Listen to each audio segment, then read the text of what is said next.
Welcome to The Found Cause, where we have found our cause and serve the Lord Jesus Christ. I'm Michael Mann behind the machine, and to my right, your left is... Sebastian, the archivist. How you doing, Sebastian? I'm very well, and you?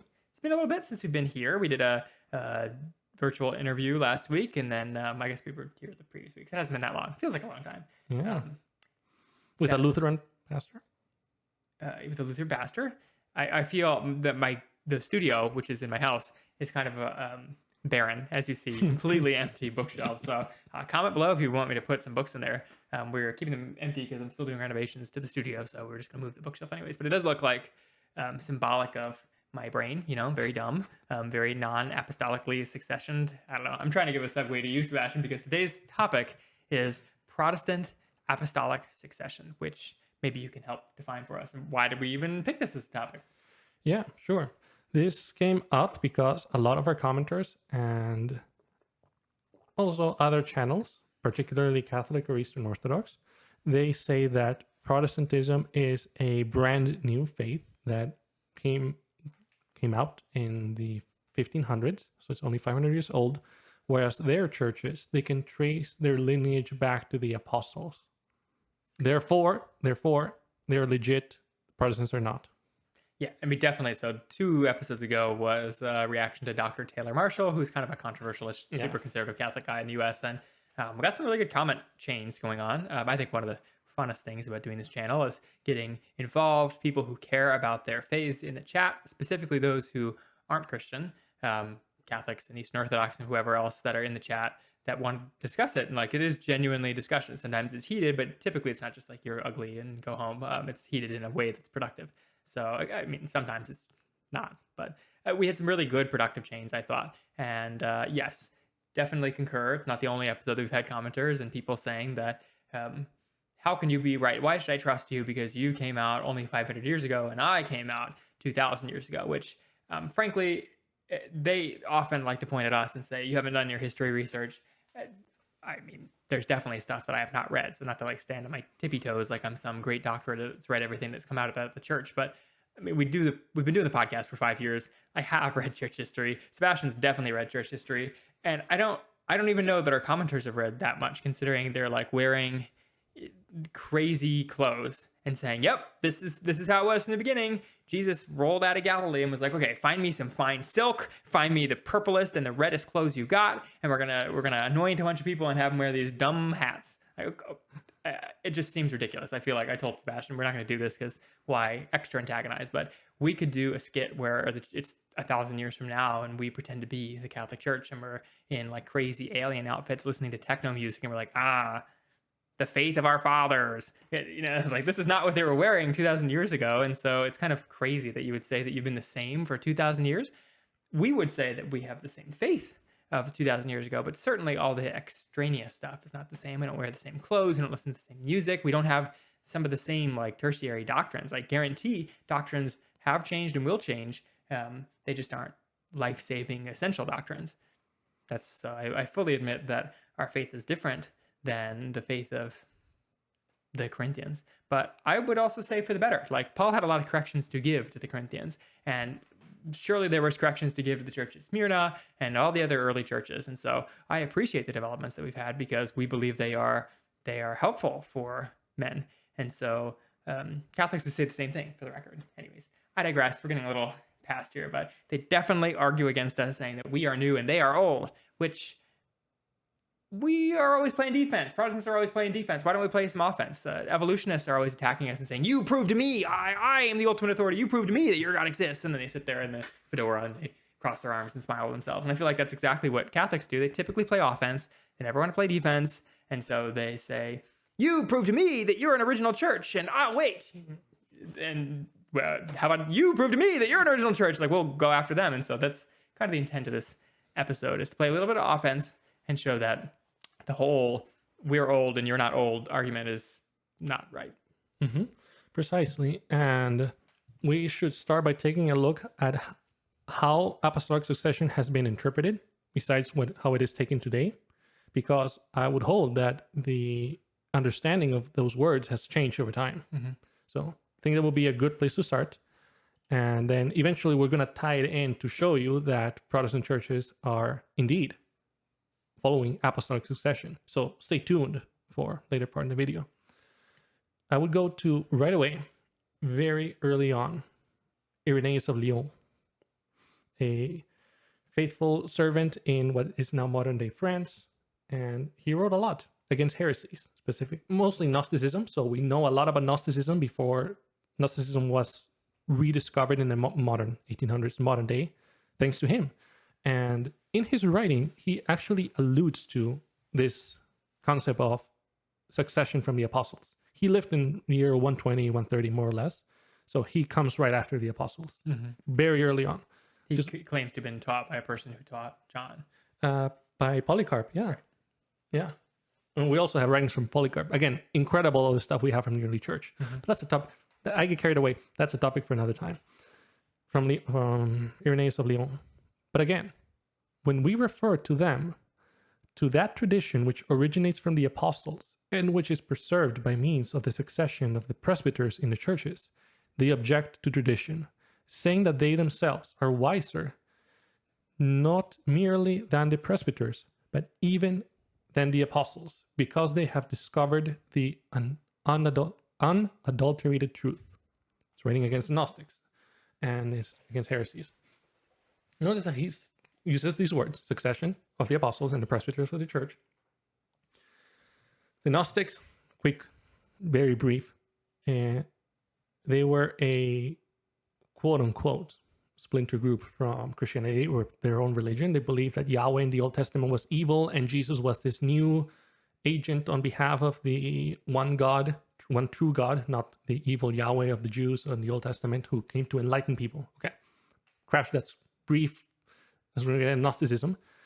Notice that he is saying that these people teach a different belief than what the apostles taught and the current day presbyters in the church do. And that is how Irenaeus interprets at this point Apostolic Succession. What are you teaching? Are you teaching some random, crazy, insane heresy that Yahweh is evil, which he's not? Jesus is the same today and forever.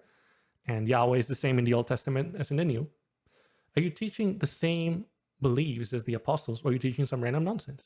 That's what he gets at. That's how he applies Apostolic Succession in this time, the tradition and teachings of the apostles.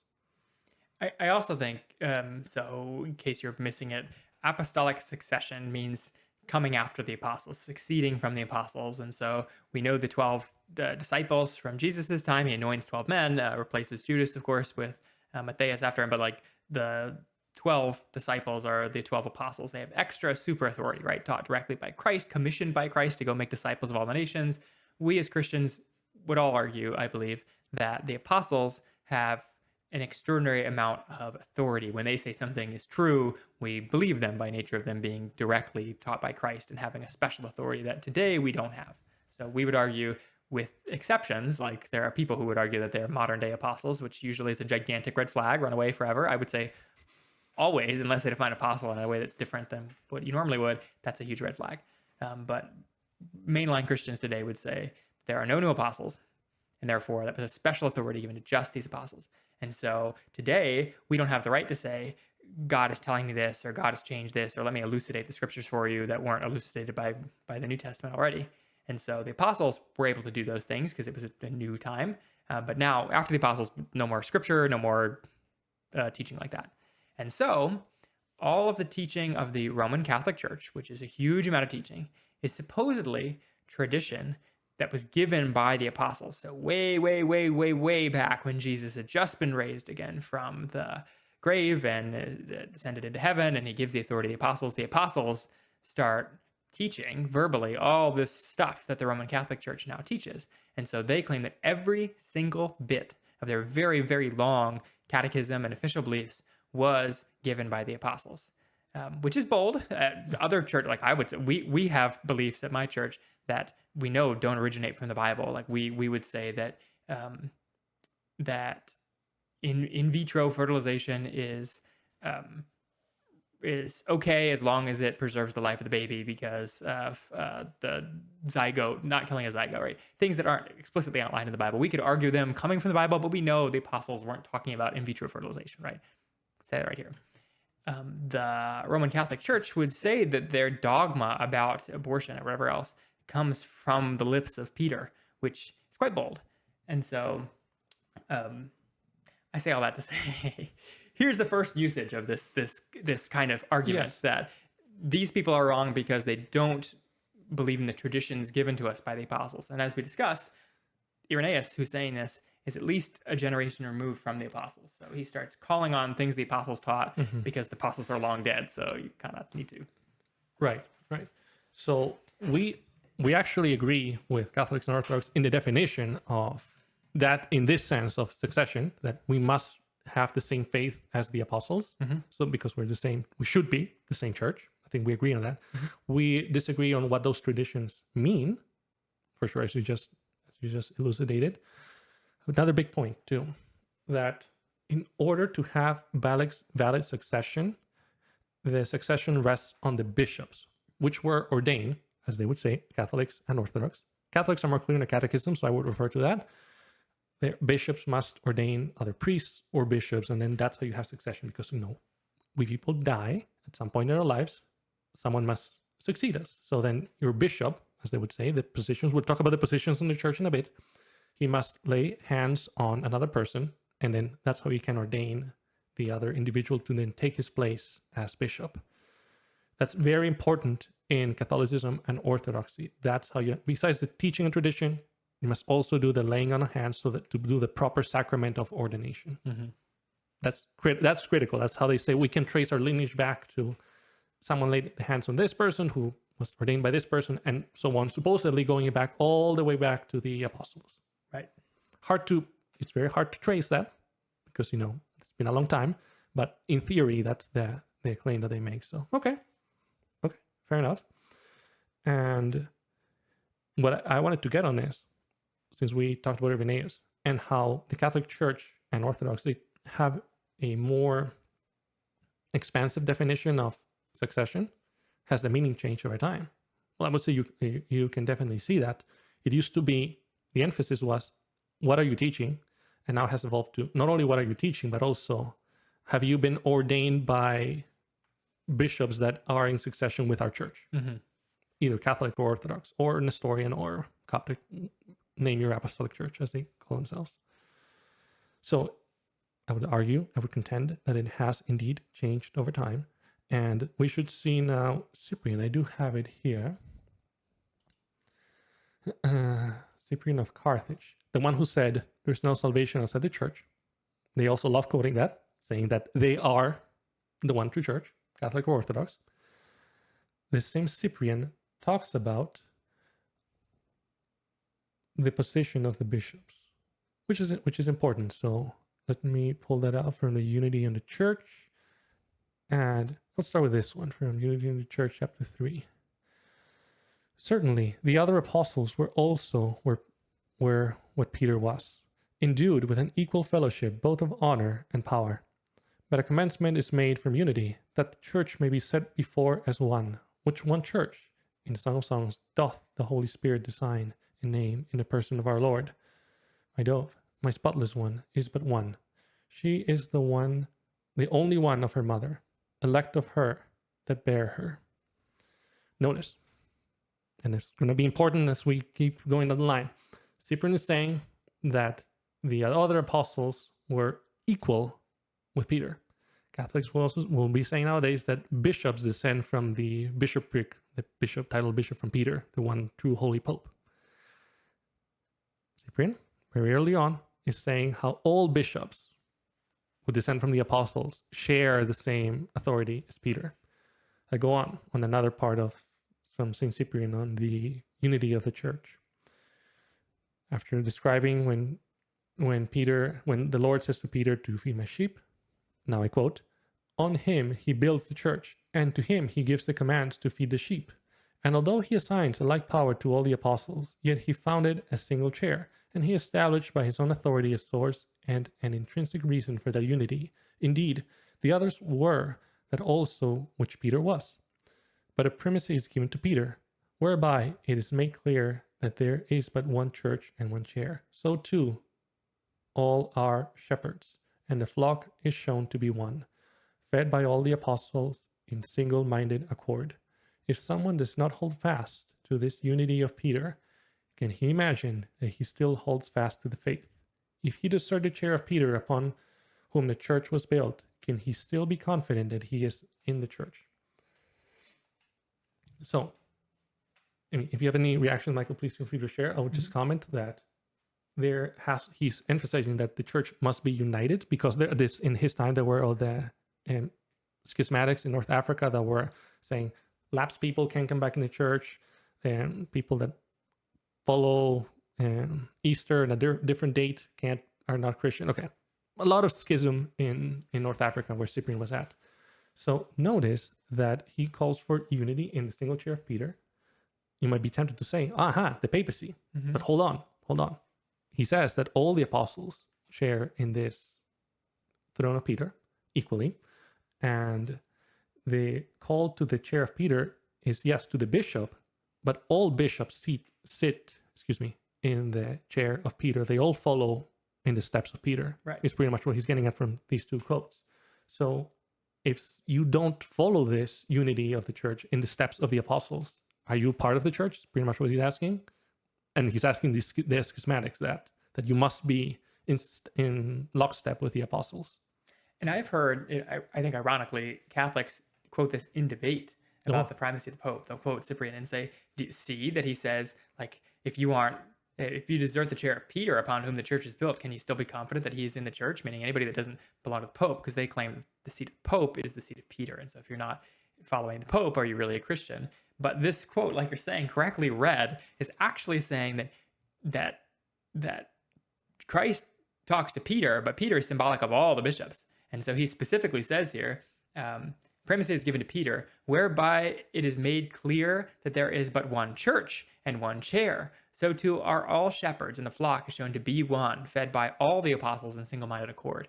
Meaning, again, that Peter is a symbol, and that it's a singular person being talked about to show that the church is unified. But it's not to say that Peter is the only valid apostle, because obviously there are other valid apostles and they all share equal authority. So again, the Catholics will quote this and think they've got some trump on the fact that it shows that the Pope is that apostles always believed that the Pope was the primary bishop, and in fact it's saying the opposite. And this is further demonstrated when he writes a scathing letter to the current, at his time, Bishop of Rome, Stephen, telling him, stop with heresy. So, enough. Thus showing that there was development over time. And that leads to a very interesting question. Was it a good development or a bad one? Maybe you can comment down below. And do you think then... Actually, I want to say too, why have we been talking about this? Why is this important? We touched briefly in the beginning of the episode. The reason why we're spending all this time on saying how has this teaching changed over time, what it originally meant to someone living in the year 100, what does it mean to a Catholic Orthodox living today in the year 2024, year for our Lord. It's important because if you're not going lockstep with the apostles and their descendants, the bishops, you cannot have a valid church. You cannot have valid ministers. You cannot have valid sacraments, the Lord's Supper and baptism, main ones. And you're not part of the church. Pretty much it adds up to. That's why this is important. That's why we're spending all this time laying this foundation. And then what we also want to do is we want to use the scripture to show and see how does scripture tell us what are the roles of the leadership of the church, which is what it comes down to. Right. And I hope that you're not confused. Like if you come from a Protestant background like myself, you what these words mean, you've heard them, but you don't really know what they mean. Bishop and presbyter and whatever else, all these words, because we don't use them in the modern church, especially if you're in like a regular Protestant church. Some Protestant churches do use the word bishop, so maybe you're familiar in that regard, but a bishop is like a head honcho, not the only head honcho, but like he rules a bunch of churches. He's the ultimate authority over a bunch of churches. And then you have your local pastor who would have authority over your local church. And then maybe you have some like special ministers inside of your church that handle children's ministry or worship, and they're all lesser and they report to one pastor who reports to one bishop. That has been a way the church has organized itself before, but we would argue, and we're arguing here that, and we'll quote the Bible too, that there's a way overemphasis on that being the model that's always been the case in the church. because it has not always been the way the church has organized itself. We'll show that from scripture, but you also kind of see it here in that that the Catholics would say there's one pope who's over all the archbishops, and the archbishops are over the bishops, and the bishops are over the archpriests, and the priests are over the deacons, and the archdeacons are over the deacon. Anyways, they've got this like wedding cake thing, and they believe that Jesus commissioned Peter, and that Peter commissioned essentially the other apostles, and all the apostles went out and made bishops, and Peter made another pope. Like they think this is the way it's always been passed on, and so they only focus, really truly, they don't focus on laymen, they don't focus on regular people who attend church. They focus on succession from these royalty, right? The priestly royalty, the priestly bishops. And so they're obsessed. If you ever go online or ever read some of their history, they're obsessed with the celebrity bishops, celebrity pastors, essentially, from throughout history. And they believe that although we don't know the laymen that were in the church, the regular people that were in these people's churches, if we can follow this superstar pastor handing off his church to another superstar pastor, to another one handing off to a superstar pastor, that we are now in the church of the superstar, because it originated from superstar pastor 500 years ago. And although I don't deny, we wouldn't deny some of these people were superstars, that doesn't mean that 500 years later the church hasn't fallen apart. That's why we agree with apostolic succession, that we want to be teaching the same thing as apostles, and we can trace our roots back to the apostles too, like physically by laying out of hands. However, it doesn't give you guarantees. Having an apostolic succession doesn't actually guarantee that you're still in their teaching. Yeah. As happened with the Church of Corinth, unfortunately, in the early church. They had elders and then booted them out.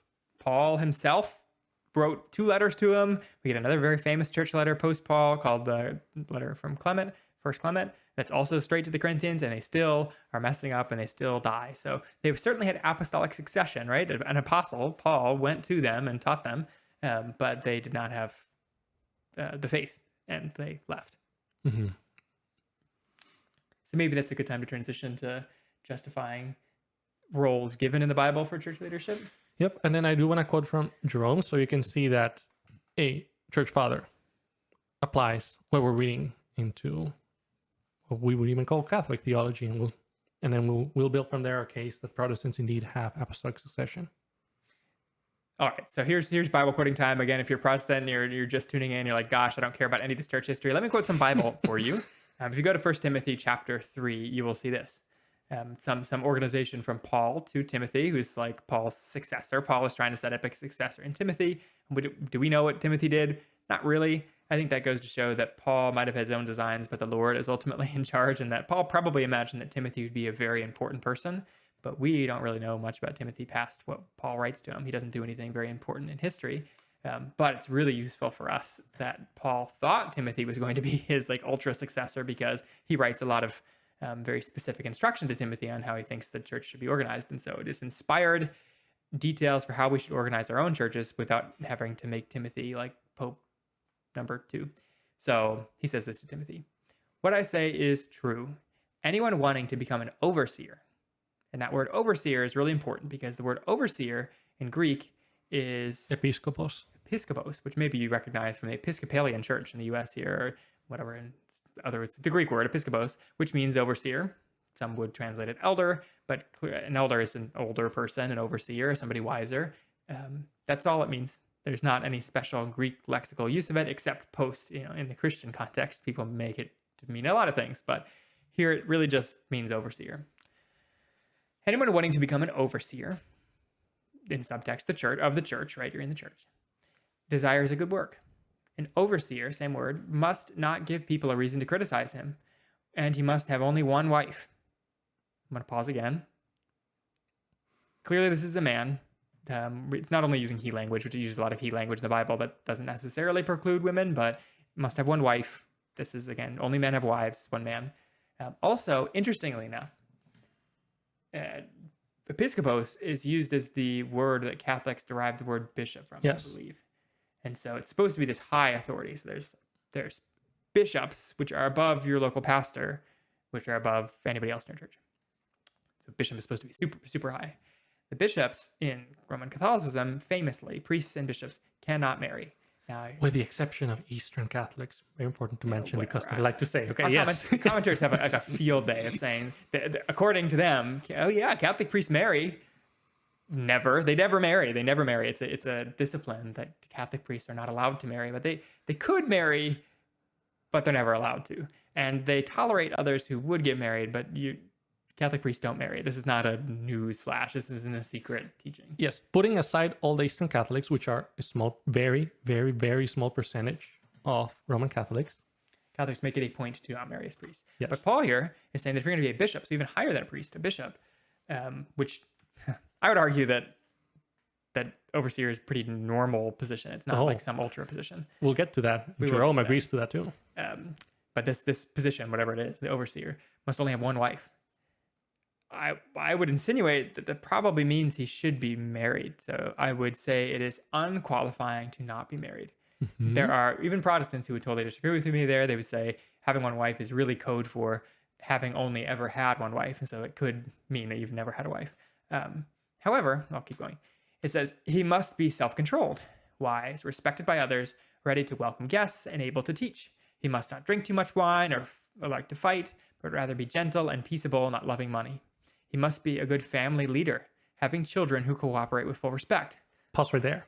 Children. Yeah. How do you prove yourself about... This is a question to everybody, and probably will go way past the scope of this video, so I'll just breeze right through it. But probably a married man with children, right? Considering he says he has to be a family leader, having children who cooperate with full respect. If he doesn't have children because he's not married, how does he prove out this ability? I would say he can't. So I would generally say that you should have not only married men, but married men with children who have had children for a couple of years to be qualified to be an overseer. Again, there are Protestants that disagree with me with that, whatever, but here's the text, right?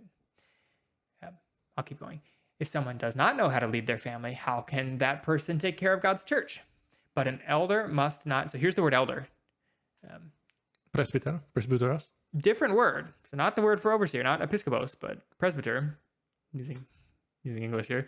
Presbyter, you might hear the word Presbyterian, another denomination of Protestants. Which will become priest in Latin, just so you know. So presbyter is the word for priest in Latin, like Sebastian is saying, but it's used interchangeably with overseer.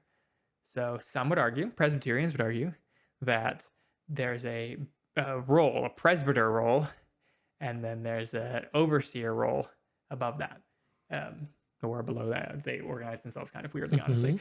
I would argue from this that elder is interchangeable with overseer here. Even though he's using different words, just like in English, he's using different words, they both are referring to the same role. This elder, this old person of the church, and overseer of the church, they are the same role. But an elder must not be a new believer, or he might be too proud of himself and be judged guilty just as the devil was. An elder must also have the respect of the people who are not in the church, so that he will not be criticized by others and caught in the devil's trap. That's one of the few texts. There's another text, one of the few texts that defines A, what this office even is, and two, its requirements. I think it's authoritative. It's from the Apostle Paul. It's written in Scripture. It's inspired by the Holy Spirit. This is a position that you ought to have in a church, because here is God telling us that we should have this position in church. I would say it's one position. So it's an overseer, elder. They're all the same thing. And it clearly has authority and has all these requirements about it.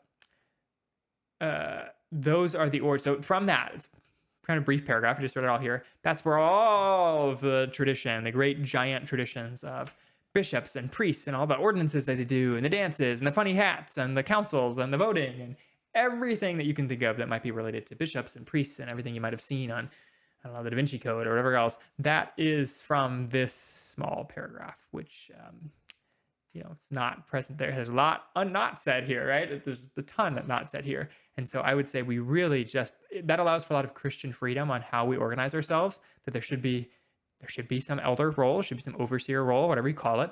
You call it grand poobah for all I really care, but it should have these requirements for who rules it. And there's a little bit of speech in Titus 1 about what they do, but it's pretty scant. It's just like this. It's pretty open. So that means if Presbyterians, for example, they don't run the church the same way that I would think the church ought to run organizationally. They have a head honcho who leads a group of pastors, lead pastors, and then those lead pastors lead churches. I don't like that structure for like political reasons. I don't like it. I think it's dangerous to concentrate power like that. However, I see how they're reading it in here. And whatever, like that's within Christian liberty to run your church how you want, because they are at least attempting to adhere to this text. Indeed. And then deacons, I think we can, for now, I think we can skip, unless you really want to read it. There's another paragraph that's right after this about deacons. So deacons are another group that he gives immediately afterwards. I'll just read it just so we have it. In the same way, deacons must be respected by others, not saying things that they do not mean. They must not drink too much wine or try to get rich by cheating others. With a clear conscience, they must follow the secret of the faith that God made known to us. Test them first. Then let them serve as deacons if you find nothing wrong with them. In the same way, women must be respected by others. They are not to speak evil of others. They must be self-controlled and trustworthy in everything. Deacons must have only one wife and be good leaders of their children and their own families. Those who serve as well as deacons are making an honorable place for themselves, and they will be very bold in their faith in Jesus Christ. Interestingly enough, and we've talked about this before, so a million sidetracks you can get on, but here deacons typically are accepted as both men and women, and some would say that there's a sentence here, in the same way women must be respected by others. That is a way of saying that women are included in diaconate too, and yet it still says deacons must have only one wife and be good leaders of their children and of their families. That sounds very much like a man. I think this is a male role that women are allowed to be in. And so it's still giving a man-centered, must be one wife and lead their children, but women are allowed in. And we also don't just see that here. We see some women referred to by Paul as deaconess, female of deacon. So I think it's hard to argue that women can't be deacons. And so you might argue that the one wife thing can be applied to one husband as well. Okay. I think we get it. Some gender interchange here. But they're generally considered to be lesser than the elders, because the elders, overseers, whatever we call that, women are not allowed. Men are the head of women, at least that's the designed path for things. And so deacon must be a lesser role. And then we have one other Bible passage on it. So there's not a lot. I know we're dwelling on it here, but this is the only Bible passage that even talk about these positions that people have cows over. So we just want to read the scriptures about it. Titus 1, second paragraph in Titus says this. The reason I left you in Crete was that you may put in order what was left unfinished and appoint elders in every town as I directed you. I'll pause. So Paul was directing churches to appoint elders, overseers, whatever you call that position. So it is good. You should have elders in your church. Unpause. Mm-hmm. An elder must be blameless, faithful to his wife, a man whose children believe and are not open to the charge of being wild and disobedient. Pause. Family stuff very similar to his requirements in Timothy. Unpause. Since an overseer, again, he's using the same word, episkopos. He's interchanging elder and presbyter here. Yes. I think they are the same role. Yes, he is. Some would argue that they're different roles, but why is he interchanging them? I digress. Since an overseer manages God's household, he must be blameless. Not overbearing, not quick-tempered, and not given to drunkenness, not violent, not pursuing dishonest gain. Rather, he must be hospitable, one who loves what is good, who is self-controlled, upright, holy, and disciplined. He must hold firmly to the trustworthy message as has been taught, so that he can encourage others by sound doctrine and refute those who oppose it. And then there are some texts that, I don't know, we won't even read today, but they're very brief on what elders should do. They aren't to lord their authority over their congregation. We've talked about them just a couple episodes ago.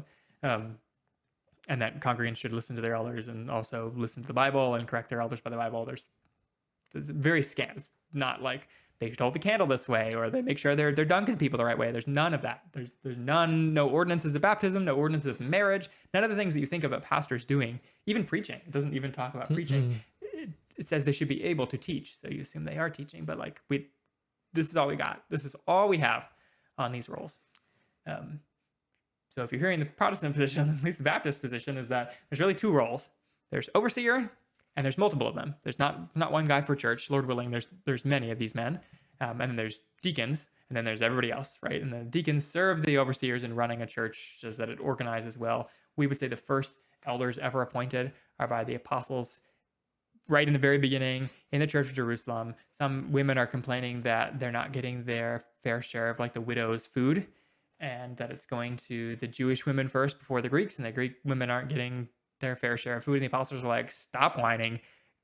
Let's appoint some men to take care of this. So arguably, the first thing that elders, the very important bishops of the church, you might say, do is settle a dispute between food provisioning and anti-racism or something. I don't know. Pretty lowly stuff. It's pretty administrative level stuff. So I would say, likewise, elders in churches are to be honored and respected, but they are mostly doing administrative handling of the church. They're not out there. They're not necessarily the most important position in the church. They just handle administration in the church. Indeed. And you might be thinking to yourselves, oh, you two handsome buffoons, who the heck are you to say what this scripture means when we have all the tradition of the church that tells us that indeed a bishop is superior to a priest and a priest is over a deacon. And they can call crusades, and you appoint them by putting white smoke in the Vatican. Like, oh, tons of extra stuff. You probably are familiar, if you are Roman Catholic or not, with how many things we allow. Even Protestant pastors, we say that Protestant pastors must preach. Honestly, it's nowhere in scripture that you have to. Of course, it's something that they have done, so it's traditional that you do that, but it's not a requirement. Anyways, I digress. We put a lot of roles that a pastor must do, a priest must do, that aren't necessarily true. Yep. So don't take it just from us. Take it from Jerome himself, in how he equates both elder and bishop. Who's Jerome? A church father. He is the guy who gave us the Vulgate and the Latin Bible, translated from Greek into Latin. He wrote a lot, apparently over 140 letters. I mean, paper was really expensive back then, so I don't know what the heck he's writing to. And he is one of the church fathers. Wrote commentary on scripture, taught, and helped establish the church, eventually helped develop the Catholic Church as we see it today. So he's an agreed upon fellow Christian cool dude that even Catholics and Protestants both say is a Christian. If I recall, my goodness, I'm sorry if I'm going off the cuff here. I believe he is a doctor of the church, like Yes. Augustine. Yeah. Very important. Not just some rando. He's very important. Letter 146 to Evangelus. We read and I say the words, the fool will speak folly, and I am told that someone has been mad enough to put deacons before presbyters, that is, before bishops. For when the apostle clearly teaches that presbyters are the same as bishops, and then he actually comments on the widows and how their roles should be distributed between bishops and deacons. Interestingly, go on. This is all available online, so you can refer to the whole letter for yourself. And it is not the case that there is one church at Rome and another in all the world beside. Gaul, Britain, Africa, and Persia, India, and the East worship one Christ and observe one rule of truth.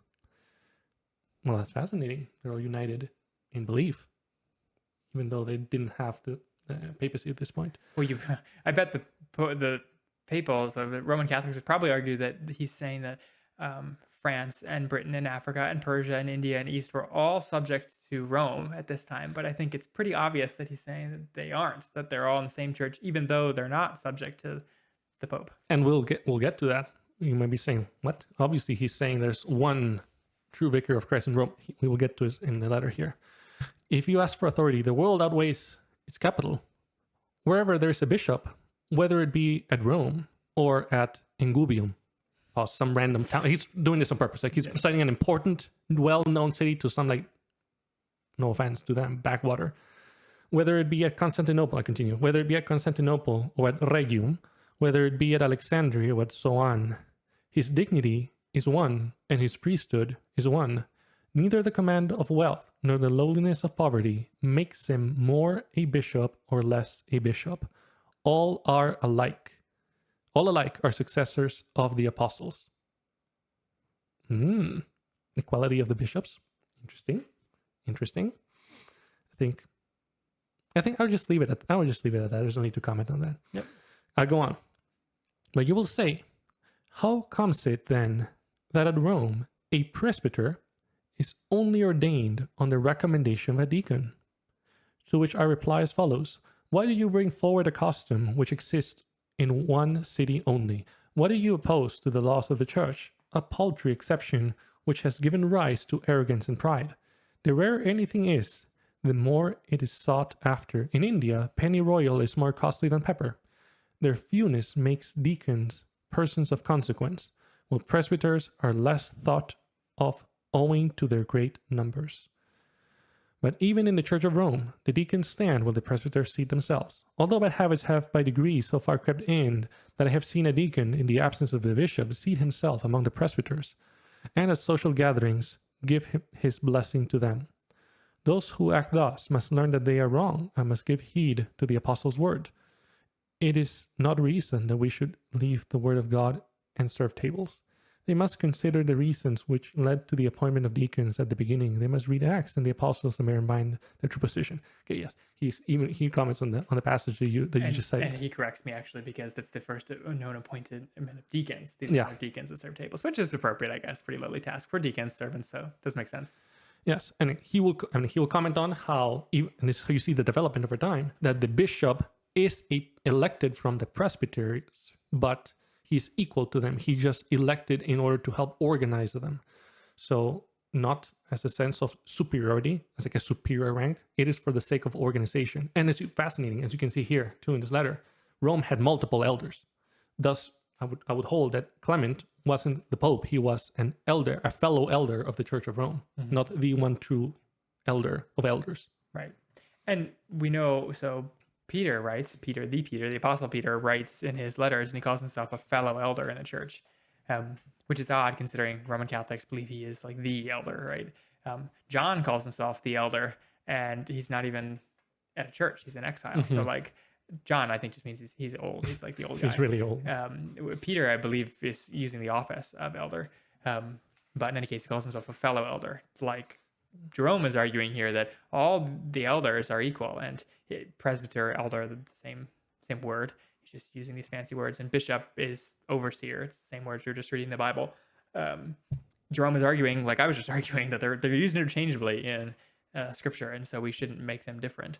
And we certainly shouldn't have deacons over these positions, but they also aren't over each other. And like Sebastian went to painstaking means to show you, and Jerome does too, Jerome is specifically saying that Rome is not special, nor is Constantinople special, or Alexandria special. He equates them to tiny cities. He says Rome to Engubium, which I don't even know what that is. I don't know where half these places are. Constantinople or Rhegium, which is I think in Belgium, but whatever. It doesn't, it's some nothing town.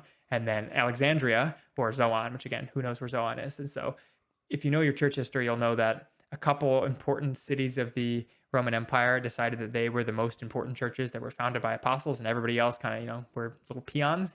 And so Rome, Constantinople, Alexandria, Antioch, and Jerusalem call themselves the Pentarchy, the five main churches, and that they together, if they decided something was true, that all the other churches had to comply. And Eastern Orthodox and Catholics take this for granted, that these are the five most important churches. But like, who says who, right? Like says them. And so Jerome here is telling them, he's specifically picking Pentarchy cities, in case you're wondering, Constantinople, Rome, and Alexandria, to say they aren't more important than some backwaters. Like if they have elders, bishops, whatever, if they have leaders of the churches, they're equal to a bishop in, Bucktooth nowhere.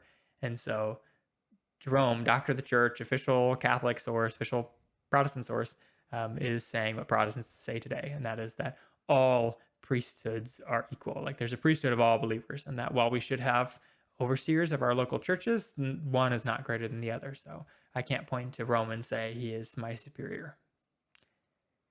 Yeah. And now you may be saying, okay, that's all well and good.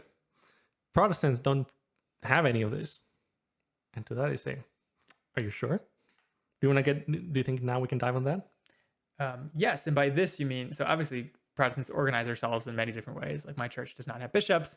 We just have elders and deacons, and then there's like 7 elders on our board, and then there's deacons underneath them, and that's it.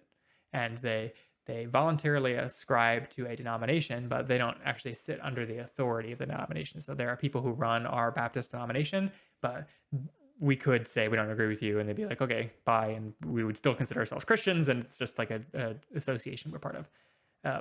Some Presbyterians and others have and Lutherans have more official structures than that.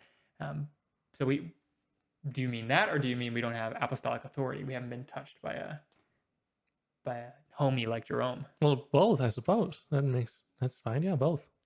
Well, then in that case, Protestants definitely have structured churches. I can't just the only Protestant churches that don't have some sort of structure with authority are maybe Quakers, but they also like don't believe in Jesus these days. So, barring some extreme cults, every Protestant church that is making any waves and has any influence in the United States has elders and deacons. That's because it's a pretty sensible way to run any organization.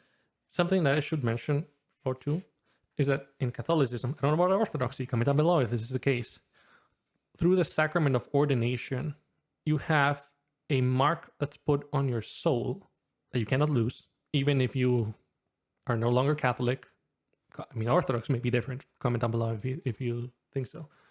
And even if you apostatize, you still have the capacity, the ability to perform the miracle of transubstantiation according to Catholic teaching.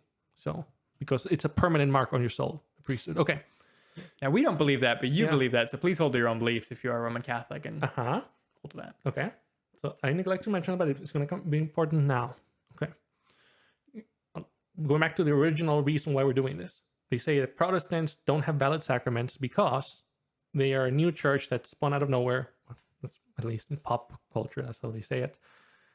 And that's why they're invalid churches. Yeah, even though we have elders, which are bishops, and that's what Catholics think you need to have a valid church, our bishops didn't have the laying on of hands from a Catholic bishop, and therefore aren't real. Okay. Yep. That's what they argue. Where did the reformers come from? I think they came out of the swamp. They're kind of like Trump voters. They just emerged. Like Adam, just from mud? The dirt. From the dirt? I think John Calvin was an ordained priest. John Knox was too. In the Catholic Church. Yes, Luther was ordained. Touched by Catholics. Yes. Who at some point down the line were touched by Peter himself, I guess. And then Archbishop Kramer of the Archbishop of Canterbury.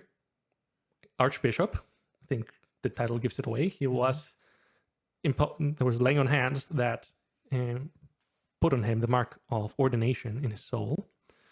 And you would say, I mean, it sounds like these people were ordained, right? They all were ordained, yes. And then not even to talk about that in Denmark too, and Norway, Sweden, Riga, and all the German states too.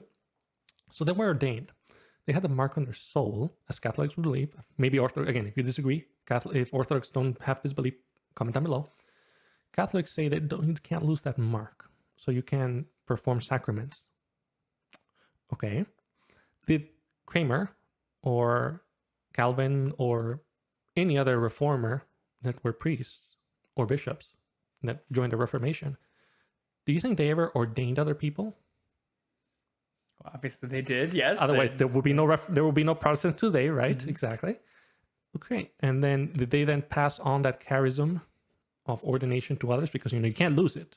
And you're doing the laying on of hands. They do contrary to popular belief, that is part of historical Protestant churches, Lutheran, Presbyterian, Baptist, traditional Baptist, and Methodist, Episcopals. I don't know why it's contrary to popular belief. I don't know what, I think Roman Catholics have a semi-view in their mind. They just spawn out of the ground? That we roll on the ground and stuff. I guess there are Pentecostals who do that, but even in the Pentecostal crowd, the rolling on the ground is pretty rare. What do they think we're doing in church? Do they think honestly that somebody in the congregation decides yeehaw, I'm going to be pastor, and then they just get up, or they just start their own church with no connection to anything? Not only is that very logistically hard, it's very logistically hard to decide you're going to be pastor and then with no connection to anyone, buy a church building or rent some space, get people to come, and then pay your salary. Even if that's the way it worked, it would be very difficult, and therefore nobody does it that way because it's logistically difficult.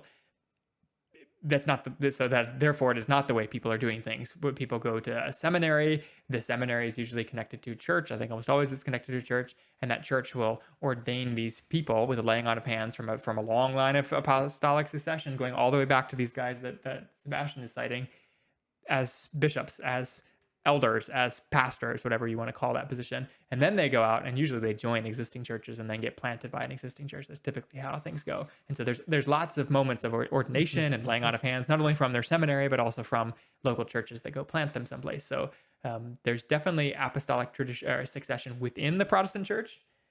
And that succession comes from the Catholic Church, from very founded apostolic lines. Precisely. There are bishops that were ordained by Thomas Cranmer, and then from the Church of England, again, with laying on of hands and with the charism being passed on of the Holy Spirit, as Catholics would hold, other bishops are ordained. There is a movement of nonconformists, people that are opposing the Church of England, who there were many priests in the ranks, and then many of them will flee to the Americas later on due to persecution in England. That's where you get Congregationalists, where you get the Puritans, where you get Baptists, Presbyterians too. There was conflict with the Church of England because of church structure too. All of these people, they passed on the ordination from bishop to bishop, in their case presbyter to priest or pastors in the case of Presbyterians, to others. And Baptists, again, they descend from the Church of England, which descends from the Catholic Church. And again, they can trace their lineage all the way back. If Catholics say they trace their lineage back to the apostles, so can Anglicans, so can the Baptists, because of the laying on of the hands. The charism is not lost. And they're teaching in accordance with the teachings, the faith and traditions of the apostles. I'll touch on that, and then you can comment too, Michael.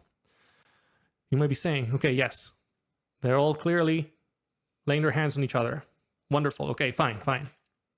The charism is being passed on to Baptists and Anglicans and Episcopals and Methodists and Lutherans. Denmark, Sweden also had archbishops that joined the Reformation, so there's that. All the free evangelical Lutherans, they descend from that. Okay, yes, okay, fine. Laying on hands, okay, fine. We won't argue in that case. But you are not teaching the faith and the tradition of the apostles. Hold on a second. They're making up new things like the Gnostics did. Hold your horses. The whole point of the Reformation was ad fontes, to the sources. We can quote, and I have quoted, Michael has too, church fathers that have, wow, who would have thought that Protestants have similar beliefs to many of the church fathers, like predestination, can quote Augustine, and even double predestination, a validly ordained Catholic priest, Gottschalk of Orbe, and real presence of Christ and not transubstantiation, Ratramnus, Bertram of Corbie, or salvation by faith alone through Christ alone. Wow, Bernard of Clairvaux, who would have thought? And Polycarp, election in Polycarp too. So, and of course, and by this, of course, assuming we're quoting the Bible, I'm just saying the point of the Reformation was to look at the fathers and say, oh, we want to go back to these early traditions, and we know that some of our traditions have changed over time, so we should go back to that. There was a reaction, counter-Reformation from Catholics, and they did not want to reform those beliefs. But the Reformation wasn't starting something new. It was trying to go back to the sources, the traditions of the fathers, the traditions of the apostles, while happily still maintaining ordinations through apostolic succession. Right. And again, to go to the caricature, I think honestly, Roman Catholics hear about Protestants and they don't know Protestants very well, and so they believe that A, we spawned from the mud, and that Luther was, a devil man, and then B, now that the hounds of hell have been let loose, and Luther said, everybody's going streaking, you don't have to be ordained by the church anymore, yeehaw, that local farmers were like, I hate turnips, it's time to start being a bastard. And then they founded the church right there. They didn't know anybody, they didn't go to school, they didn't do anything, and they founded a church, and they're reading into the Bible, crazy stuff about Revelation and creating a bunker. That kind of stuff can happen, but it's pretty famous when it happens. The vast majority of churches were founded in a very normal way, like we've just described, right? So every Protestant denomination that I know of, save one that's major, has been founded in a very normal way that the church has been doing forever. That's not to say that there aren't crazy people who do, decide one day they have a dream from God that their city is the New Jerusalem, and so they go and create a cult and kill thousands of people. That happens, right? And we would say that's not good, just like the rest of Europe would. And famous Anabaptist examples of that. There's famous cults in the United States that have similar things. But to go back to your point, Sebastian, those groups aren't going back to the sources. Their catchphrase is not ad fontes. Their catchphrase is God told me I've this. dreamed a dream. Yeah, like they're singing Les Mis. They are dreamers of dreams, as the Bible would say. They are like the Gnostics, in that they meditated one day, they're eating their cereal, and the words in the cereal outline, you are God or something like that. You are the Messiah. And they decide to start their own thing. So I'm not saying that cults don't exist. Cults have existed way before the Protestant Reformation, and they have afterwards. And there is a major Protestant sect called Pentecostals, who, not all of them, not all groups that would consider themselves Pentecostal. Some of the groups that consider themselves Pentecostals do have like regular histories. Some of them would trace themselves back to a movement in the early 1900s in America called Azusa, because of the street it was on. And they really were farmer kind of people that got together, and some like snake oil weird salesmen, and they weren't ordained priests. They didn't have formal laying on of hands, and they decided that they were going to make a new church movement. And a ton of weird cults spawned from that immediately, right? Because they were dreamers of dreams, and they were into the fruits of the spirit, and a lot of like cults that immediately fell on their face and then went nowhere because of how violently wrong they were. Some groups have come out of that are they're pretty normal beliefs. Like the Assemblies of God is a large Pentecostal movement in the United States that has pretty normal beliefs. So you could argue that they don't have apostolic succession because they came out of this Azusa Street revival where people really were doing the thing where they like decide they're going to be pastor today. However, we have instances from Jesus to allow for exceptions like this. We say by and large, Protestantism is just a continuation of regular old apostolic succession, going back to sources, restoring the church. But in Mark 9, we have precedent from Jesus to say that there are times when somebody does like not appropriately decide they want to follow Jesus and they aren't connected to historical people who are apostles that aren't necessarily heathens. There's famous in Mark 9 that says this: "Teacher," said John, the apostle John, very apostolic, very demure, very mindful, said, "Teacher," said John, "we saw someone driving out demons in your name, and we told him to stop because he was not one of us." I'll pause. "Not ordained by us. We don't know him. We didn't lay on hands of him. We didn't do any official ordination of this guy." Jesus responds, "Do not stop him," Jesus said. "For no one who does a miracle in my name can in the next moment say anything bad about me. For whoever is not against us is for us. Truly I tell you, anyone who gives you a cup of water in my name because you belong to the Messiah will certainly not lose their reward." I'll stop here. I wouldn't keep this as a hard and fast rule that anyone claiming the name of Jesus is therefore a Christian. Obviously, that's not true. But we don't think Catholics hold the gospel, Gnostics claim the name of Jesus and weren't Christian, blah, blah, blah. This is not a hard and fast rule. But even if it's not a hard and fast rule, you have to admit that Jesus here is saying that there are faithful servants of him that were not ordained by the apostles. And so in the same way, we would say that sharing the spirit of wanting to preach about Jesus are the Assemblies of God, are the Pentecostals, because they do adhere to regular old doctrine, even though they didn't get there from a formal ordination. And so I would treat them like Jesus says to treat these people who are driving out demons in his name, though they've never been ordained, that we're not going to stop them. I would encourage them to join my church because, of course, I think my church has a better view than theirs, but it's not. I would consider them brothers in Christ. Yes. And before you say, "Nah, you silly, you must be properly ordained," remember, Catholic friends and Orthodox, you also make an exception for the thief on the cross. Mm-hmm. You call that everyone must be baptized to be saved. Was the priest, what am I saying? The thief on the cross. Sorry, it's late at night. The thief on the cross must be baptized. He wasn't baptized, yet he was in heaven. That was an exception. So yes, we're saying there can be exceptions for how a church is funded. That doesn't mean it's a norm. That doesn't mean we should encourage it. We're just showing that the Lord does allow it. And when you see a church spring from the mud, like some Pentecostal or some independent fundamentalist Baptists, we should encourage them, yes, to join a larger denomination if they can.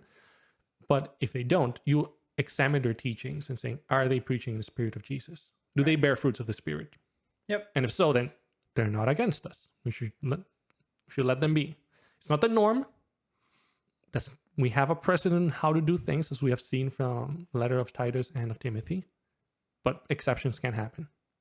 I'll also say this is kind of a non-traditional thing to take away from this, but for the Protestants that are listening, occasionally Protestants do get offended by their local church, and they decide, you know what?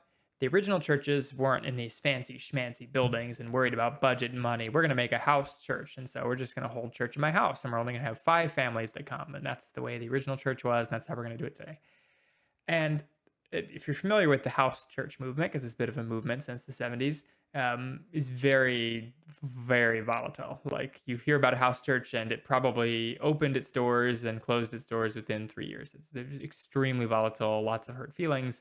Not to say that there aren't some faithful men trying to do the house church thing, but I would argue that as much as Protestantism is typically anti-large organizational authority, Americans are kind of anti-large organizational authority.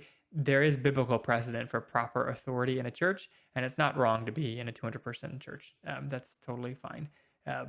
House church movements are unstable, I think, because they don't adhere to church practice here for organizations. They might adhere to all the other stuff, but because they don't adhere to church guidance or Bible guidance, biblical guidance for how you should organize your church, they do fail.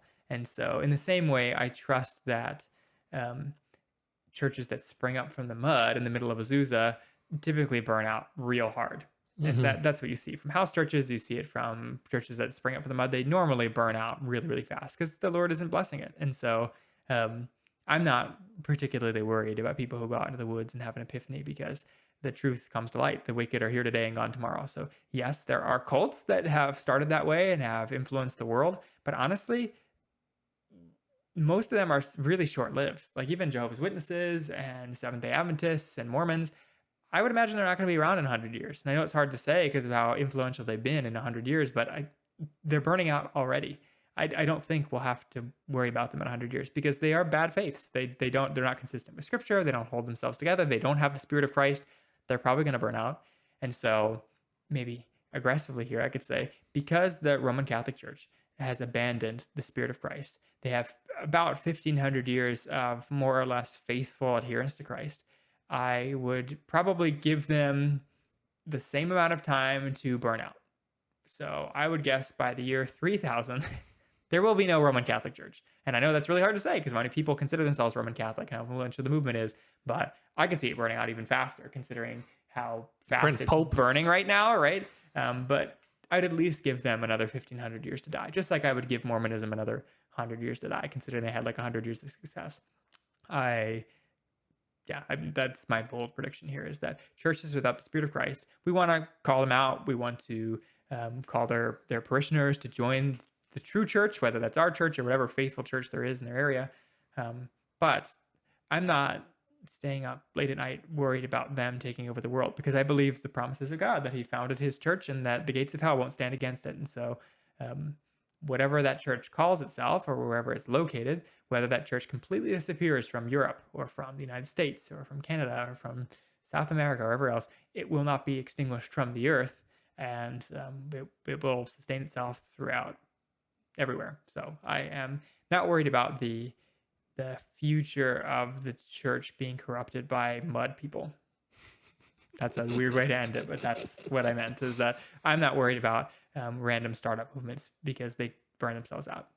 Kind of a Gamaliel, how do you say the Jewish guy's name? Gamaliel, yeah. Gamaliel's stance there, and that if they're really from Christ, they'll succeed, like the Assemblies of God. But if they're not from Christ, like, just let them burn out. We don't have to be like slapping every hillbilly who thinks he's a pastor, because they probably won't last. Exactly. Do you have any other closing thoughts otherwise? If you're going to be throwing darts at Protestants, I think typically our commenters think that we don't know anything about Roman Catholicism because they're offended. We quote church fathers, we quote the catechism, we quote Catholic apologists online. We're not meaning to misrepresent Catholicism. And I think often Catholicism and other movements that are Christian adjacent, they try to obfuscate what they believe. So often we don't accept their obfuscations, right? We don't accept their fake doctrine, and we try to get to their real doctrine. But I would offer you the same thing. When you're mad that we're not researching Catholicism enough, please do like 3 seconds of research on Protestantism, because typically you don't do any. You'll be like, I know Protestants are obsessed with Donald Trump and drinking beer, and you're probably all third cousins. And I'm like, okay, talk about characterization. Like, I don't do that kind of characterization with Roman Catholicism typically. And do some research into our actual doctrine, please. I know that we're scattered, but if you research even just the Lutherans, we pretty much believe the same thing. There's like a couple differences, but they're not major. So research at least one of us to determine how we do things. It seems like Roman Catholics are typically not familiar with real Protestant churches, or if they are, they're like converts from the 8th grade. I think one of our commenters was saying that he's a convert from the 8th grade. And so he grew up in like non-denom churches since 8th grade, and then he left. And like, how serious were you involved in church in middle school? Like maybe adult converts, I think, know how things run a little better than children. So I would admonish our Catholic commenters to do some research before you respond to us, because now we're on the attack and you got to defend a little bit. Thanks. Kiss, kiss. Warmly, Michael.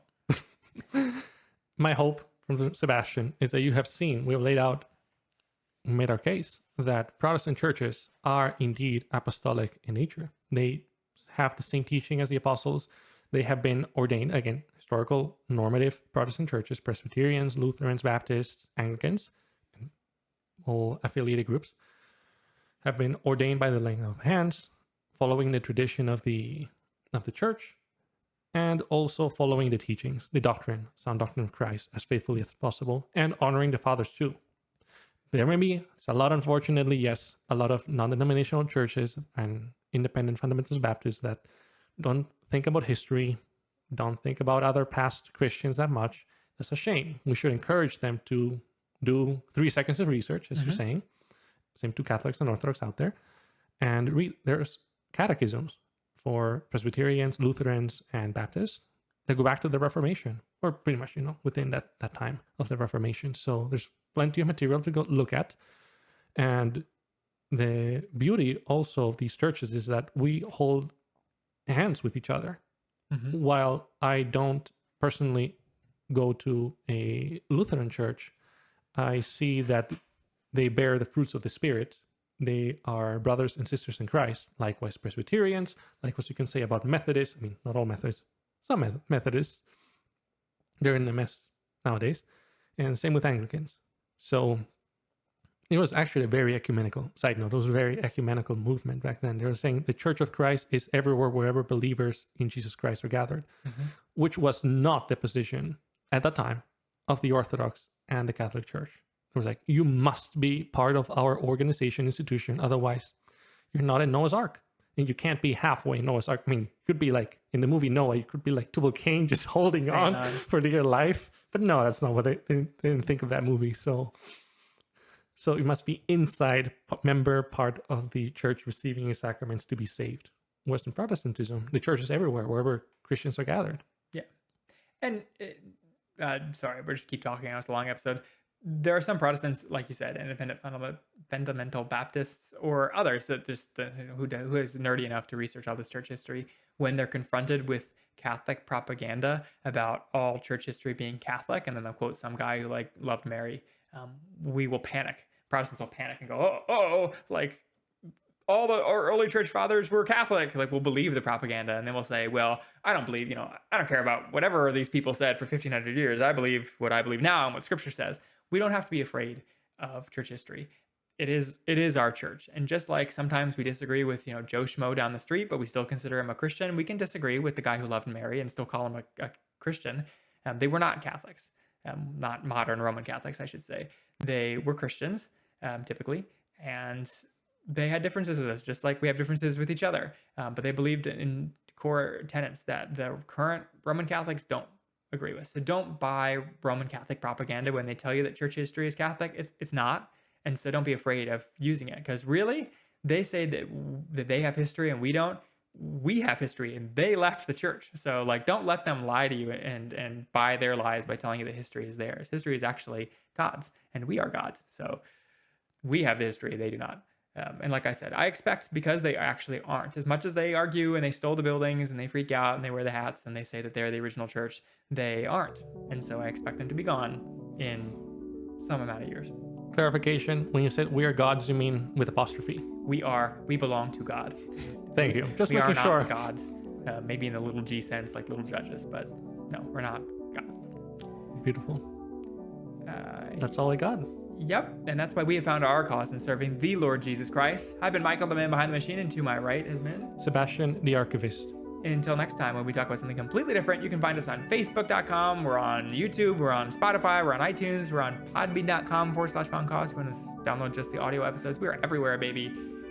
If we're not on someplace you want us to be, please let us know and I'll probably get us there. So until next time, when we talk about something completely different, thanks for listening. Bye. Bye.